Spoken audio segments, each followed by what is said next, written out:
ನಮಸ್ತೆ ಎಜೆ ನ್ಯೂಸ್ಗೆ ಸ್ವಾಗತ.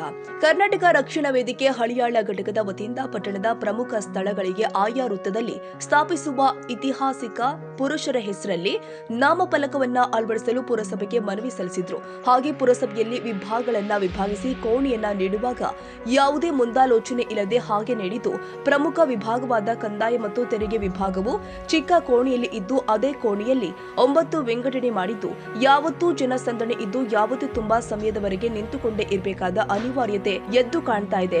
ಬಂದವರಿಗೆ ಮರ್ಯಾದೆ ಕೊಡುವುದಕ್ಕಾದರೂ ಕುಳಿತುಕೊಳ್ಳಲು ಸ್ಥಳವಿಲ್ಲದೆ ನಿಂತುಕೊಂಡೇ ಇರಬೇಕಾದ ಪರಿಸ್ಥಿತಿ ಇದೆ. ಆದ ಕಾರಣ ಕೂಡಲೇ ಕೋಣೆಗಳನ್ನ ಬದಲಾವಣೆ ಮಾಡಿ ಸರಿಯಾದ ರೀತಿ ಕಂಪಾರ್ಟ್ಮೆಂಟ್ಗಳನ್ನ ಮಾಡಿ ಕೂಡಲೇ ಕ್ರಮ ತೆಗೆದುಕೊಳ್ಳಬೇಕು ಅಂತ ಹಿರಿಯ ಶಾಸಕರು ಆರ್.ವಿ. ದೇಶಪಾಂಡೆ ಅವರಿಗೆ ಮನವಿ ಸಲ್ಲಿಸಲಾಗಿದೆ. ಈ ಸಂದರ್ಭದಲ್ಲಿ ಕರವೇ ಅಧ್ಯಕ್ಷರು ಬಸವರಾಜ್ ಬೆಂಡಿಗೇರಿ, ಗೌರವ ಅಧ್ಯಕ್ಷ ವಿಜಯ್ ಪದ್ನೀಸ, ಉಪಾಧ್ಯಕ್ಷ ಚಂದ್ರಕಾಂತ್ ದುರ್ವೆ, ಸುರೇಶ್ ಕೋಕಿಟರ್, ಸುಧಾಕರ್ ಕುಂಬಾರ್, ಅಶೋಕ್ ಪಾಟೀಲ್, ಶಿವು ಡಮ್ಮಣಗಿ, ಆನಂದ ಮಠಪತಿ, ವಿನೋದ್ ಗೆಂಡೆ, ಲಕ್ಷ್ಮಣ, ತಿಪ್ಪಣ್ಣ ಕಳಗುಡಿ ಉಪಸ್ಥಿತರಿದ್ದರು.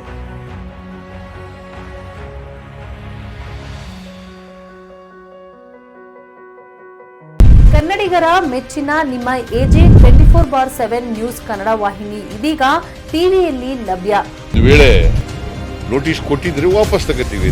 ಇವತ್ತು ವಕ್ಫ್ ಪ್ರಾಪರ್ಟಿ ಅಂತೇಳಿ ಬರ್ತದೆ ಅಂತ ಹೇಳಿದ್ರೆ ರೈತರ ಬೀದಿಗೆ ಬಂದ್ರೆ ಏನ್ ಮಾಡ್ಬೇಕಾಗುತ್ತೆ?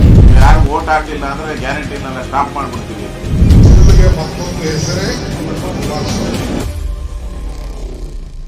ಕರ್ನಾಟಕ ಮತ್ತು ದೇಶ ವಿದೇಶ 360 ಡಿಗ್ರಿ ಸುದ್ದಿ ಹಾಗೂ ಉತ್ತರ ಕರ್ನಾಟಕ, ಬೆಳಗಾವಿ, ಬಾಗಲಕೋಟೆ, ಧಾರವಾಡ, ಹಾವೇರಿ, ಗದಗ, ಬಿಜಾಪುರ ಜಿಲ್ಲೆಯ ಕ್ಷಣ ಕ್ಷಣದ ವಿವರವನ್ನ ಪಡೆಯುವುದಕ್ಕೆ ಎಜೆ 24/7 ನ್ಯೂಸ್ ಕನ್ನಡ ವಾಹಿನಿಯನ್ನ ಲೈಕ್ ಮಾಡಿ, ವಿಡಿಯೋಗಳನ್ನ ಶೇರ್ ಮಾಡಿ, ಕಮೆಂಟ್ ಮಾಡುವ ಮೂಲಕ ನಮ್ಮ ವಾಹಿನಿಗೆ ಸಹಕಾರ ನೀಡಿ ಮತ್ತು ಚಾನೆಲ್ ಅನ್ನ ಸಬ್ಸ್ಕ್ರೈಬ್ ಮಾಡಿ.